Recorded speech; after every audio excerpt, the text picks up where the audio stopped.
Hello. In this video, we will discuss the last topic in week number 4. We need to talk about costs in the long run. So in the lecture, we talked about everything that has to do with the short run, and now we just need to perform this transition to the long run. So let's start with a quick recap.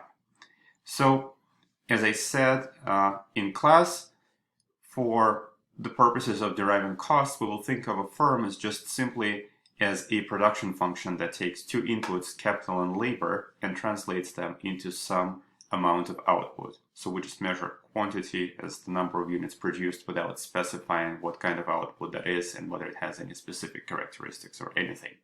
And as usual, we'll assume that the objective of the firm is to maximize profits. And so we distinguish between two timelines for decision making. The short run timeline, in which we assume that the capital is fixed and labor is variable, and then the long run timeline, in which both capital and labor are variable, and so no input is fixed. And so in the short run framework, the decisions that we're looking at are employment decision, how much labor to hire, and production decision, how much output to produce. In the long run, these decisions are also accompanied by capital decisions in the sense of should the company expand, should it, say, add a second factory or a second branch, or should it shut down and stop producing at all. And so in the short run, because one input is fixed and one input is variable, there are fixed costs that do not depend on the level of production. Capital is fixed, and so you pay the fixed cost of using capital no matter how much you decide to produce. And then the costs associated with labor are variable costs, because to produce more, allegedly you need to hire more labor, and so your cost of production will, cost of using labor for production will then depend on how much you decide to produce. In the long run, all costs will be variable because you can also adjust the amount of capital. So let's quickly look at the accounting identity for the short run. The total cost will be a sum of two things: the fixed cost of capital, the variable cost of labor. We can also write down this identity in per unit terms if we wanted to calculate the cost per unit of output. So we can divide both sides of the equation by quantity, and we'll get a new identity that suggests that the average total cost is the sum of the average fixed cost and the average variable cost. So how much you spend on average per unit of output is the sum of how much you spend on average in terms of capital plus how much you spend on average in terms of labor. And if we were to graph the short run average total cost, the typical picture looks something like this. Average total costs in the short run will be a U-shaped curve. It's golden color in this picture. And I'm plotting the average fixed cost and average variable cost on the same graph to show you where that average total cost comes from. Average fixed costs are always going to be decreasing because you're taking the fixed amount of capital and dividing it by a larger and larger number of units produced. So per unit, costs of capital decrease as you produce more. Per unit, costs of labor tend to increase as you produce more because implicitly we assume that the productivity of labor is decreasing. So decreasing productivity of labor means that you need more and more labor to produce each additional unit, and so you need to pay more and more to produce each additional unit of output. And so this golden line is the sum of the decrease in blue line and increase in red line, and this is why it's U-shaped. It's the average total costs are high when you produce very little because you need to spend a lot on capital, and per unit capital costs are high when the output is low.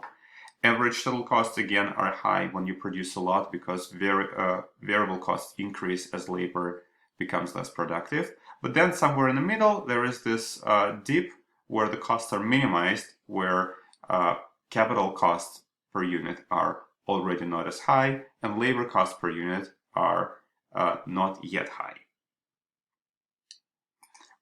Okay, now let's transition from the short run to the long run. So going back to this identity that total costs is the sum of the fixed and the variable components. What is going to happen to our costs if we were to change the level of capital? For instance, if we were to increase the level of capital. If we need to use more capital, that means that the fixed costs are definitely going to increase. More capital means a higher fixed expenditure that does not depend on the level of output. Why should we pay more for capital?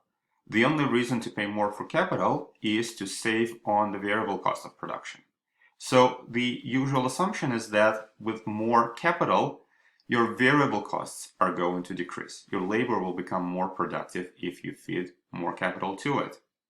And so if we were to plot the short-run average total cost for different levels of capital, what we should observe is as follows. So say this is our original average total cost for the original level of capital that we're using.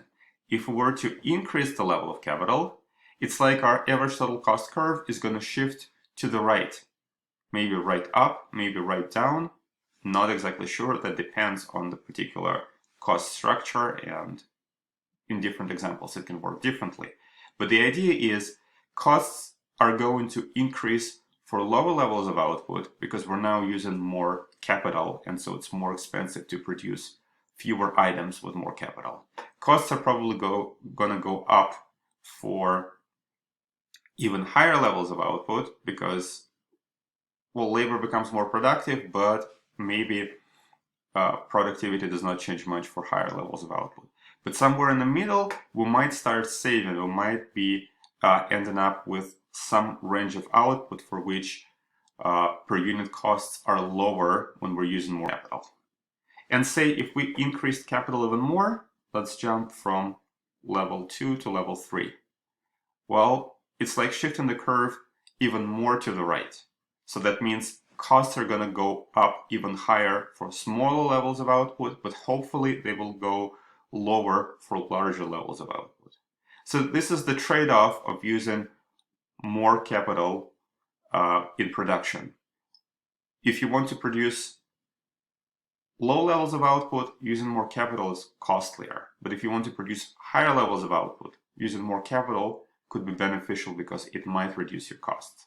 And so this is the picture that I want you to have in mind, that average total costs are always U-shaped for each level of capital. It's just they are kind of centered at different points, and so using different levels of capital means having different costs for various levels of output. So what about the long run? In the long run, we would try to adjust the level of capital to minimize the cost of production for any level of output that we choose to produce. So, for example, if we choose to produce the level of output Q small, as in this picture, we still have three options. We can produce at the level of capital equal to K1, and so we will be on the dark blue line, or at the level of capital equal to Q2, and we'll be at the light blue line, or using Q3, units of capital will be at the purple line. And so if we wanted to produce this amount, we should be choosing the level of capital that will minimize our cost of production. Because if we're trying to maximize profits, we need to minimize the cost of production. And so we need to choose the curve, the cost curve that corresponds to the lowest cost. And that will be the light blue cost curve that corresponds to the capital level of 2. And so to derive the long run average total cost, we need to do this minimization for every possible level of output. So the long run average cost will be the minimum of your short run average costs for each level of output. And so I'm drawing them with this thick, bright blue line, and it's always the minimum. So it kind of envelopes your average short run average total cost from below.